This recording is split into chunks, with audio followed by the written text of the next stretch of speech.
श्रीरामपुरात गोळीबार, भरदिवसा गेम फसला।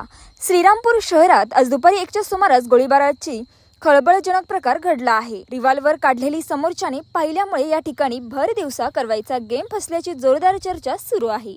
याबाबतची अधिक माहिती अशी की श्रीरामपुरातील शिवाजी रोडवर असणाऱ्या प्रेमाचा चहा या ठिकाणी राष्ट्रीय श्रीराम सेवा संघाचे प्रमुख सागर बेग, समीर माळवे, संघर्ष दिघे, राजेंद्र वावळ, रवी जाधव आधी चहा पीत उभे होते। त्याचवेळी रस्त्याच्या पलीकडे ग्रॅज्युएट चहाच्या शेजारी सोनू राठोड हा आला व त्याने संघर्ष दिघे याला बोलावले। त्याच्याशी बोलत असताना हुजेफा हनीफ शेख राहणार वार्ड नंबर 2 श्रीरामपूर हा तिथे आला व त्याने दिघे यांच्याकडून पाहून कमरेला लावलेले रिव्हॉल्वर लोड करण्याचा प्रयत्न केला। तेव्हा दिघे याने घाबरून त्याला खाली पाडण्याचा प्रयत्न केला, परंतु तो खाली न पडता ससाने यांच्या घराच्या बोळीतून पळाला। त्याला पकडण्यासाठी संघर्ष दिघे व त्याचे मित्र मागे पळाले। तेव्हा हुजेफ शेख याने मागे वळून पाठलाग करणाऱ्यांकडे 2 गोळ्या झाडल्या।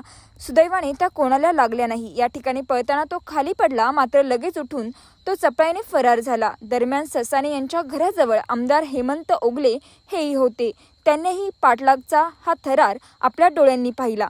याबाबत संघर्ष दिघे यांनी पोलिसात फिर्यादी दिली आहे। भर दिवसा श्रीरामपुरात गोळीबाराचा थरार घडल्याने श्रीरामपूरच्या कायद्या आणि सुव्यवस्थेवर प्रश्नचिन्ह निर्माण झाला आहे। ताज्या घडामोडींसाठी जय बाबा न्यूजला लाईक करा, सबस्क्राईब करा, फॉलो करा, शेअर करा। जय बाबा।